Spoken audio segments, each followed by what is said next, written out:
historia. Yamaha produce,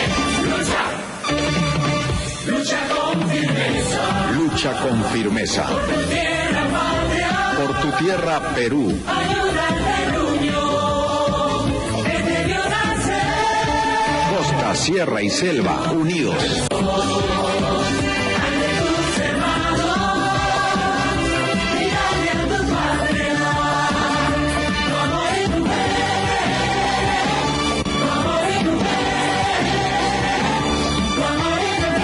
El Perú eres tú. Haz mejor tu labor y tendrás un Perú mejor. Lucha con firmeza para conservarla. Con el futuro. Es tu porvenir. Es tu porvenir. Hola, ¿qué tal amigos? ¿Cómo están? Buenas noches, bienvenidos al programa. Siempre es un placer estar con ustedes. Listos para los temas de debate y análisis que tendrán que compartir nuestro panel. Vamos a ver cuál es el primer tema en la jornada de hoy.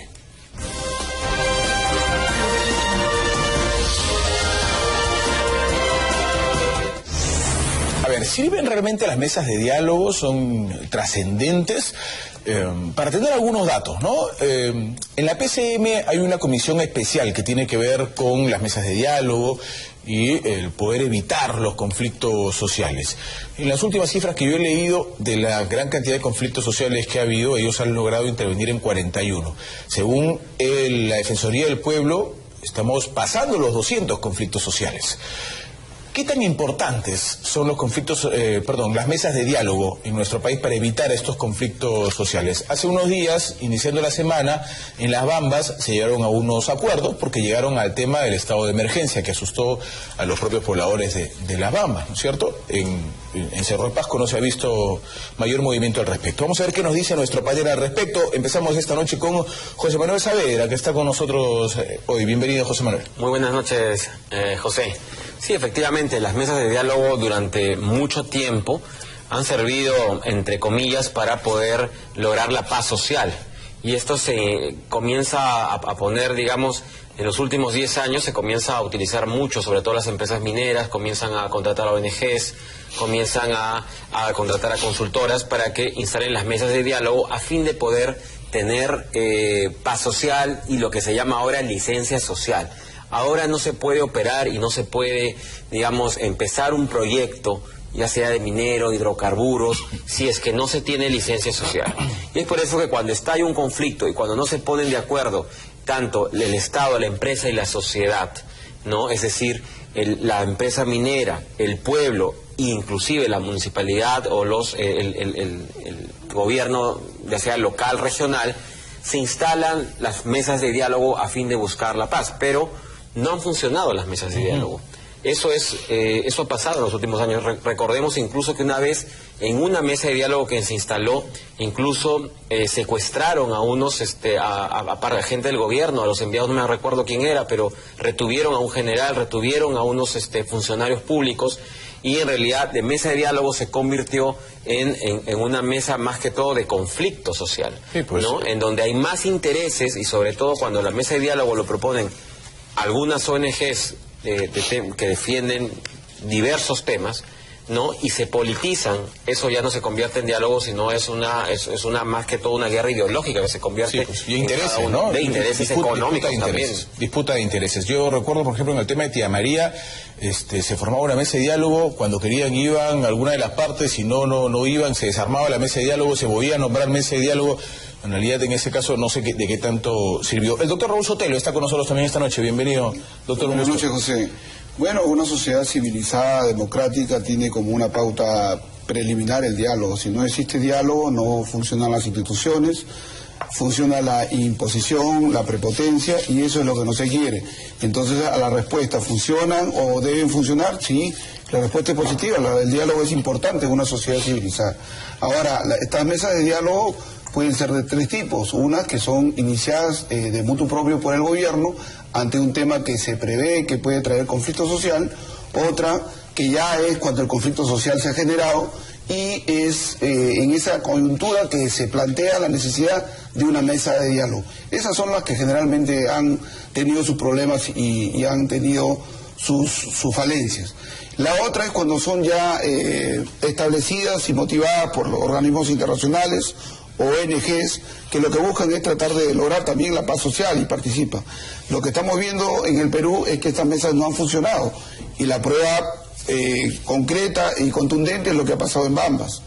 No se cumplen los acuerdos, se vulneran el consenso, se vulnera lo que se trata. Y mientras no haya cumplimiento de la palabra empeñada o del acuerdo realizado, estas mesas de diálogo prácticamente fracasan. Por eso considero que la base fundamental es que el gobierno ha debido de dar estas iniciativas de mesa de diálogo para evitar este conflicto social que eran previsibles. No han debido existir muertos, no han debido haber existido heridos, ni nada de eso. Todo esto era previsible, por supuesto que sí. Y la mesa de diálogo en este caso no funcionó. Claro, como bien dice el doctor Raúl Sotelo, las mesas de diálogo deberían ser, don Julián, previo a los conflictos, ¿no es cierto? Y no post-conflicto, post-enfrentamiento, post-muerte, ¿no? Efectivamente, eso es lo que se quiere, que sean antes del conflicto. Pero desatado el conflicto, igual hay que dialogar, hay que sentarse a la mesa y dialogar, porque es la mejor manera de salir adelante. Yo no tengo una visión tan pesimista de que las mesas no funcionan. Sí han funcionado, y voy a poner el caso concreto de una, lo cual no significa de que no haya habido violencia, no haya habido muertos, pero sí funcionaron en el caso, por ejemplo, de Tintaya, y otras, por supuesto, pero voy a poner el caso de Tintaya porque ahí está involucrada la compañía Xstrata. Xstrata fue absorbida por Glencore, que es la empresa que le vende a los chinos de Minmetals la bamba. Entonces, en el caso de Tintaya, 5 comunidades se quedaron sin tierras, o ellas prefirieron estar cerca del complejo minero porque ya habían recibido el dinero del Estado peruano por sus tierras. No obstante, se quedaron dando vuelta alrededor y en cierto momento constituyeron un elemento de presión contra la mina. Y como la mina no los escuchaba, incendiaron un edificio de la mina. El gerente general de esta empresa viajó a Australia, donde estaba su principal, y el presidente del directorio de Xstrata en Australia le dijo: yo le he puesto a usted para que resuelva los problemas, no para que me los traiga acá a Australia a resolverlo. Y efectivamente vino acá al Perú, a Tintaya, y reunió a las 5 comunidades y se puso de acuerdo con las 5 comunidades. Y hoy día esas comunidades le proveen a la empresa minera, a Tintaya, le proveen pollos, quesos, mantequilla, huevos, etcétera, en un nivel de calidad exigido por la misma empresa. Muy bien, José Manuel, ¿podemos estar hablando de una excepción en la regla en el caso que nos dibuja don Julián? ¿O tú crees que sí, las mesas de diálogo funcionan tan bien como don Julián nos cuenta? Bueno, mire, yo he tenido alguna experiencia en proyectos justamente sociales. Recuerdo mucho en la construcción de la carretera Churín-Ollón. Esta carretera estuvo postergada durante 70 años. La gente ya estaba prácticamente decepcionada porque todos los gobiernos que venían prometían que iban a construir la carretera, no lo construían, y la carretera Churín-Ollón, justo donde fue el derrumbe, donde murieron en esta combi, que murieron varias personas hace un poco menos de un año. ¿Qué es lo que había ocurrido? No había esta carretera durante muchos años, pero gracias, digamos, a un acuerdo público-privado social, que esto funciona mejor que una mesa de diálogo. Los acuerdos público-privados sociales te permiten ponerse de acuerdo, tipo una mesa de diálogo, pero firmado a través de un acuerdo de un APP. Este acuerdo público-privado te permite, y social. ¿Por qué social? Porque mira, no se podía construir las carreteras durante 70 años porque el ancho de la vía que faltaba para construir era de la comunidad. Entonces, no se ponían de acuerdo con la comunidad. La comunidad, para expropiar esa parte del ancho de vía, se demoraban aproximadamente, en el Perú se demora como 20 años. Entonces, ningún político se animaba a poder hacer, digamos, esta expropiación de las tierras. Era un periodo muy largo. Así es que hace unos 4 o 5 años atrás se pusieron de acuerdo el gobierno regional, las principales minas que eran del grupo Buenaventura, y se pusieron de acuerdo también las comunidades que tenían justamente participación en esta carretera. ¿Qué es lo que acordaron? Una donación voluntaria, ¿no? En lugar del proceso de expropiación, digamos, del ancho de vía, que era tedioso y que iba a demorar, ellos comprendieron que si tenían esa carretera, sus productos, ¿no? Sus productos, la leche, la mantequilla, la carne y todo aquello que ellos producían, podía llegar en menos tiempo hacia la costa. No hay nada más beneficioso que una buena carretera. Exactamente. Entonces, fíjese cómo se reduce el tiempo de 3 horas para ir de Churín a Ollón a prácticamente 45 minutos, ¿no? A 45 minutos que logran, digamos, poner esa carretera en práctica. Aquí quiero resumir que todo esto se logra a través de un acuerdo público-privado social, en donde se involucra ya las comunidades como actores importantes en la toma de decisiones para lograr proyectos en común, ¿no? Ok, sí, claro, porque de las mesas de diálogo lo que sale básicamente es un acta, ¿no? Pero el tema es si estas actas se cumplen y terminan por aparte de ser firmadas, ser cumplidas. Las mesas de diálogo tienen que ser complementadas con las denominadas mesas de desarrollo, es decir, mesas de diálogo para buscar el desarrollo.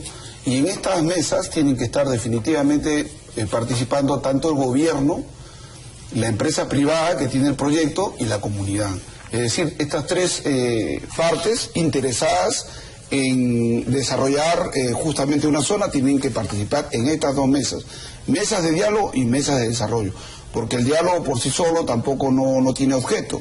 El diálogo tiene que ser, obviamente, un medio para lograr el desarrollo de estas comunidades, de estas zonas donde va a haber una inversión. Entonces, tiene que haber un esquema bien definido, tener un proceso de concientización a estos sectores, decirles de que el diálogo es el primer paso para lograr el desarrollo. Si no existe el desarrollo, es porque sencillamente no se ha dialogado, no se ha llegado a un consenso. En consecuencia, considero que estas 3 partes, gobierno, empresas y comunidad, tienen que sentarse en estas 2 mesas, mesa de diálogo y mesa de desarrollo. Muy bien. Yanira tiene algunos mensajes que están llegando a nuestras redes y yo le lanzo una pregunta también a don Julián. Estas mesas de diálogo tienen que ser bajo algunas exigencias, por ejemplo, lo que ha ocurrido en Las Bambas, que se han sentado, han conversado y han llegado a unos acuerdos previos hace muy pocos días. Pero ellos decían, si es que no vienen los ministros de Estado, si es que no vienen tal cantidad de ministros de Estado, no nos sentamos y no hay mesas de diálogo. Vamos con Yanina y la respuesta luego de don Julián Cortés. Yani. Sí, Pepe, el público ya está participando de este tema en las redes sociales. Antonieta Cubas nos dice que un proceso de diálogo es arduo pero muy necesario para evitar que las partes en conflicto entren en una espiral de enfrentamiento sin retorno. Ernesto Salinas también opina y nos dice que por supuesto que sirven las mesas de diálogo, sirven para engañar a los que están en contra de los abusos y para lavar la cara a las transnacionales. Muy bien, gracias, Yani. ¿Qué piensa don Julián, teniendo la experiencia, por ejemplo, de lo que ha ocurrido en Las Bambas, ¿no? Bueno, siempre hay los que pegan su berrinche, siempre hay los antimineros, siempre hay los que quieren, pues, hacer campañas políticas y le dicen al pueblo, no hay que aceptar la minería en esta parte porque vienen a contaminar el medio ambiente. Y lo primero que van a destruir es el agua del río o de las cochas y acequias y lagos y lagunas, ¿no? Siempre hay esas posiciones extremas de no querer dialogar y de querer oponerse por oponerse, nada más. Sin embargo, hay pues gente muy especializada en establecer los mecanismos de diálogo con las partes, en la que se involucran a la sociedad civil organizada, pueden ser las comunidades, por ejemplo, puede ser la representación de los colegios, de los mercados, puede ser la representación municipal, ¿no? Entonces hay gente especializada en el Perú, hay mucha gente especializada en ese campo en facilitar el diálogo. siempre vamos a tener el problema de que hay gente que se opone, pero la mejor manera de llegar a un acuerdo es a través de la mesa del diálogo. Y claro, ¿para qué se dialoga? Se dialoga para ponerse de acuerdo en los términos en que la comunidad se va a beneficiar. No se dialoga para solamente que comience el proyecto, no. El proyecto tiene que comprometerse con su responsabilidad social en tener mejores escuelas, quizás universidad, quizás carreteras, quizás mejor dotación de agua, etcétera. Yo conté aquí el caso anterior de que en el caso de Espinar, donde está Tintaya, ellos tienen hasta un superestadio, aparte de su ciudad, por supuesto. Muy bien. Ese es otro punto también, ¿no es cierto? Yo recuerdo haber escuchado en alguna oportunidad al doctor Ibaceta, a quien le mando un saludo, dicho sea de paso, mencionar y decir, las autoridades de gobierno siempre van a las mesas de diálogo ya rendidos, ¿no? O sea, como las mesas de diálogo en el Perú se forman tras conflicto, tras muertes, tras heridos, tras enfrentamiento, tras bloqueos, y van a calmarlos, entonces van siempre a perder por parte de las autoridades. ¿No? ¿Tú ves más o menos esa figura? No, sí, por supuesto.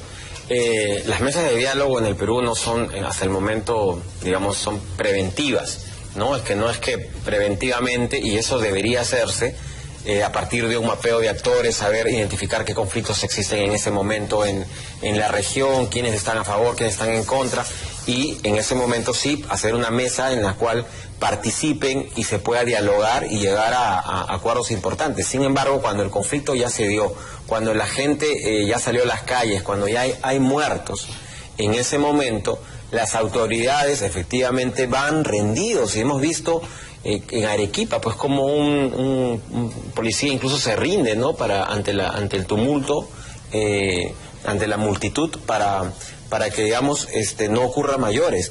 Pero en ese sentido, cuando ya el conflicto avanzó y ya las autoridades van prácticamente a la guillotina a aceptar todo lo que se pide, y es por eso que el proyecto de Conga quedó paralizado.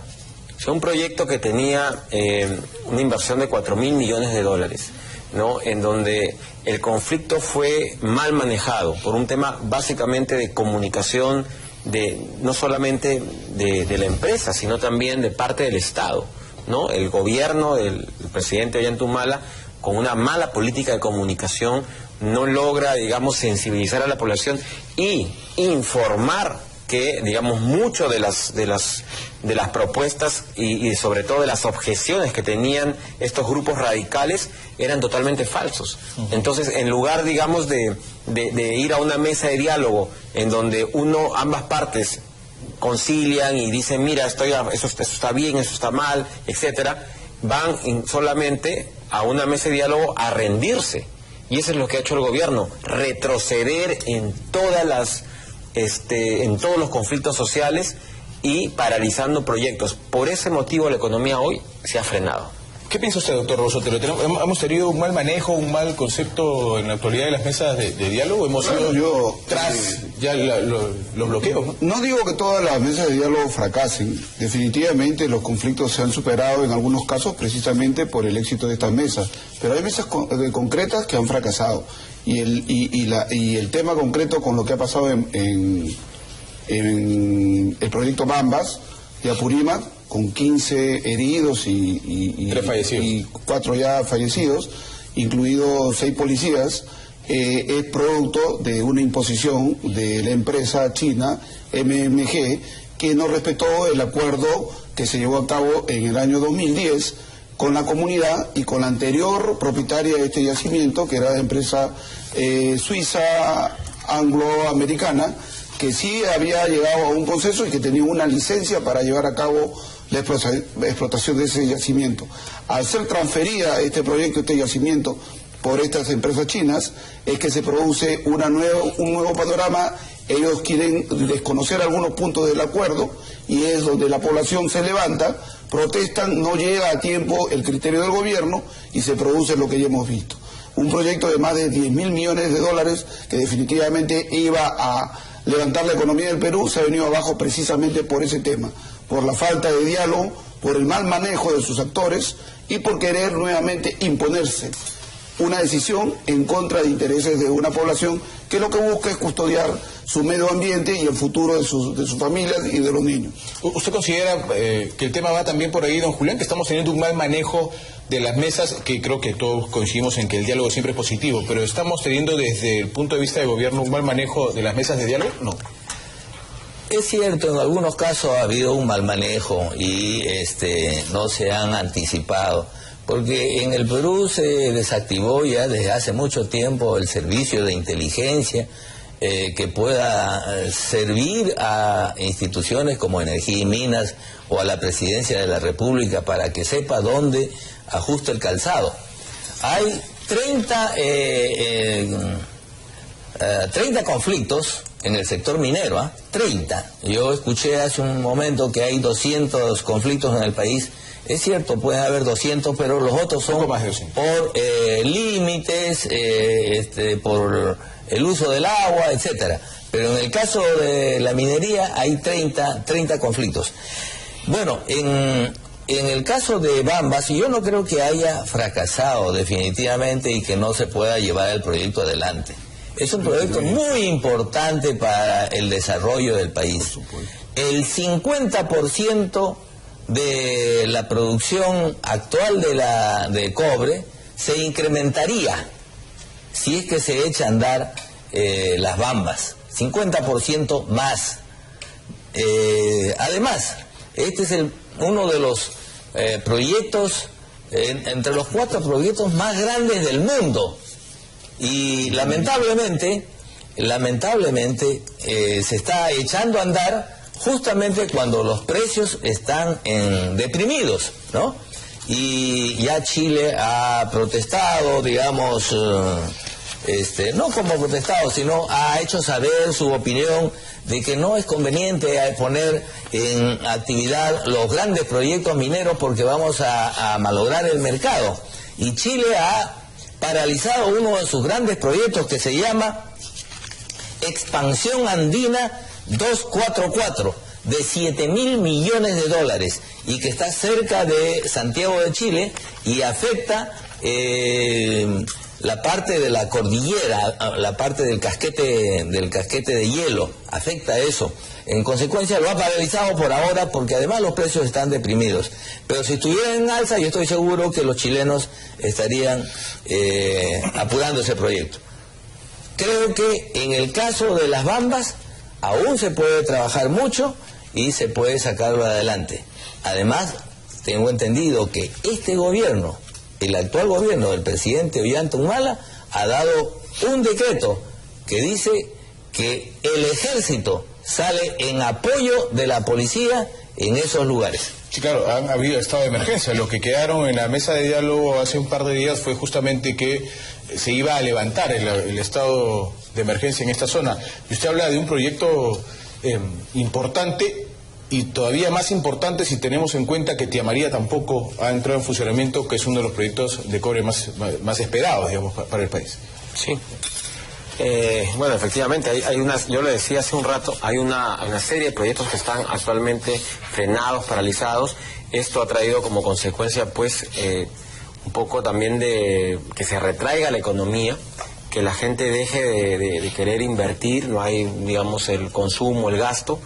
Y esto hay que sumarle esta ola de inseguridad ciudadana, pues que también está provocando un problema serio en el país.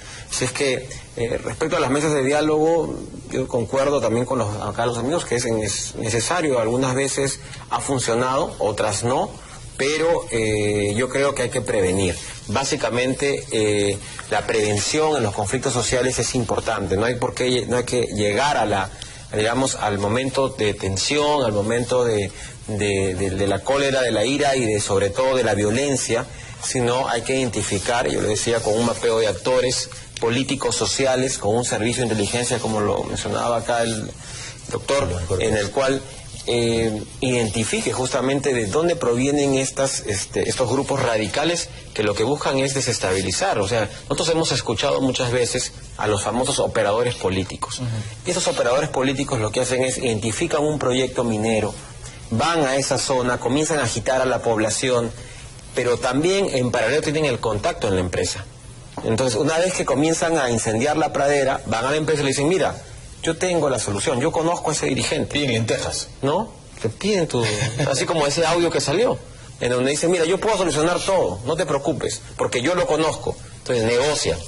Son conflictos creados, son conflictos que, digamos, nacieron por un interés netamente económico de un pequeño grupo de personas que así no se llaman radicales, porque de radicales no tienen nada, son más que todo mercantilistas que buscan un beneficio económico, perjudicando a la población, ¿no? Perjudicando a la población y al país, sobre todo, en todo el desarrollo económico que podría haber. Entonces, esos famosos operadores políticos existen en todo el país, están en este momento operando, pero lamentablemente el servicio de inteligencia que tenemos está debilitado, no puede identificar a estas personas.